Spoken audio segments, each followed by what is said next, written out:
Hi, friends. I have a ghost story I wanted to share with you.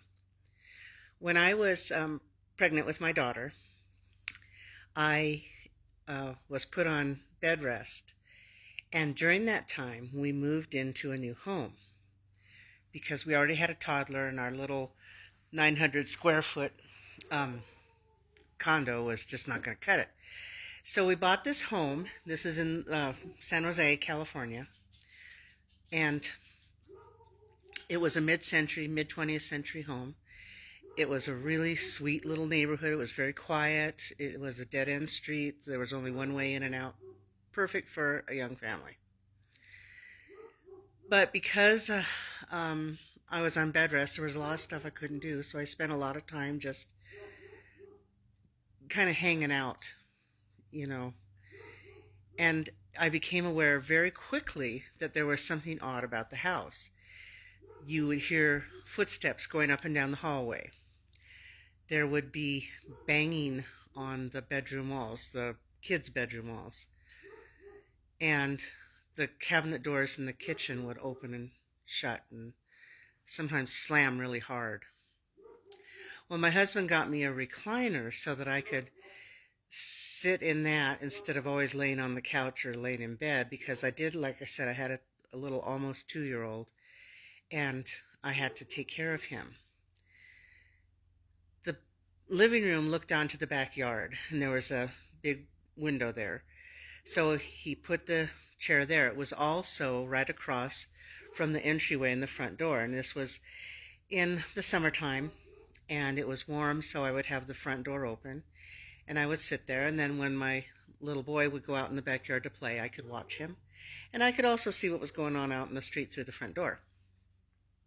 One day when I was sitting there, I was reading, and I looked up, and there was a man standing there on the, right off the front porch, just standing there looking in at me. He was an African-American man. He was wearing a yellow jumpsuit that kind of was popular back in the 80s, 70s, in that kind of an era. He was a little bit older. There was some gray in his hair. And he just stood and looked at me, and I looked at him, and I wasn't afraid. He had a nice feel about him. And then he turned and walked away. Shortly after my daughter was born, then more things started happening at the house. Now, I would see this man quite often, and he would just be standing there looking in. And I don't know why I never called out to him or said anything. I just didn't feel like, I don't know, it was weird. But after my daughter was born, then things started happening, like the TV would turn on and off, or it would turn on, it would change channels. The stereo would go on and off. And the banging on the walls would get louder, more walking up and down the hallways and all this stuff. But it never really bothered me. And looking back, I find that kind of odd.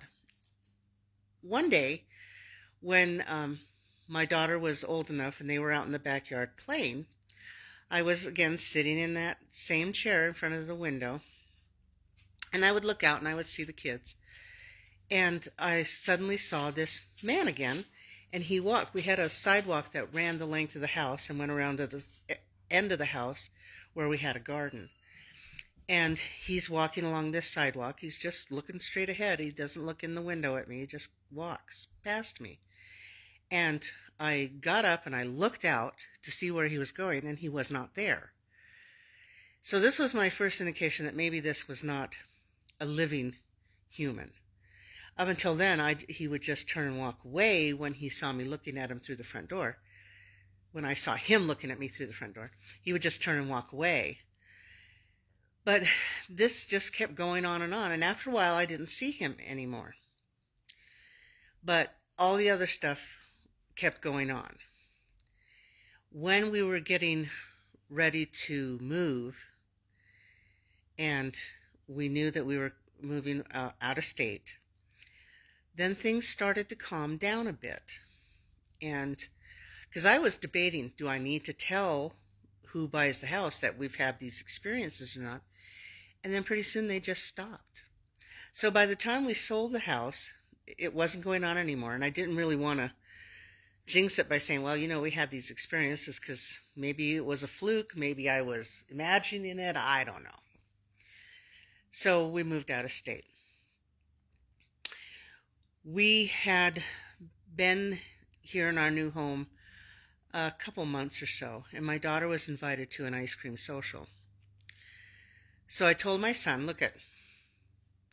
we'll take her to her little ice cream social, then I'll take you out and buy you ice cream too. And we can drive around and kind of look at the city over some more because we still were unfamiliar with a lot of stuff about it. As we were driving around, eating our ice cream cone and looking at stuff, my son looks at me and goes, and he is like a sixth grader at this time, so he's like 10 maybe. My daughter was 8, just under 10 and 8, I think. And he said to me, Mommy, who was that babysitter we used to have that would play with us in the backyard? And I said, which babysitter? Which one are you talking about? And he said, the man, the black man in the yellow suit. And it just shocked me. And I said, you saw him? And he said, yeah, he would play with us when we were out in the backyard. He would talk to us and play with us, and we would swing and talk to him, and he was really nice. And I said, I didn't know that you ever saw him. And he said, what do you, he wanted to know what I meant by that. And I said, well, honey, I believe that man was a ghost, a spirit. And I said, he must have been keeping an eye on you kids.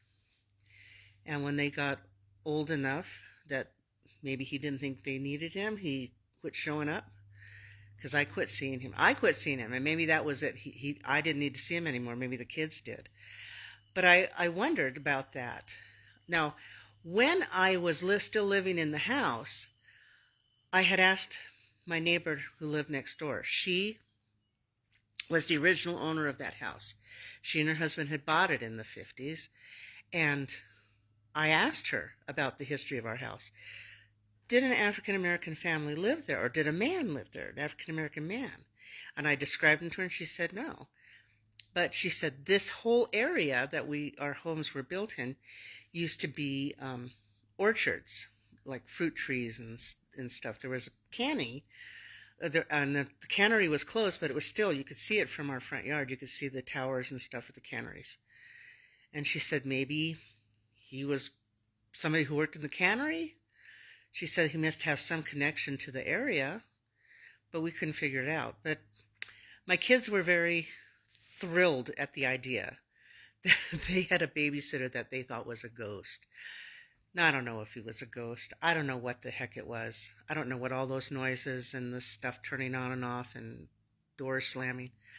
I don't know what all that was. But we never had the problem here in our new state. We never had any situations that it was never frightening. It was never bad. I mean, even the kids thought this man was a neat man. He just wanted to know who he was. So, if you have any ideas, let me know. I'd like to know who that man was, too. He was a sweet man, and I appreciate that he played with my kids.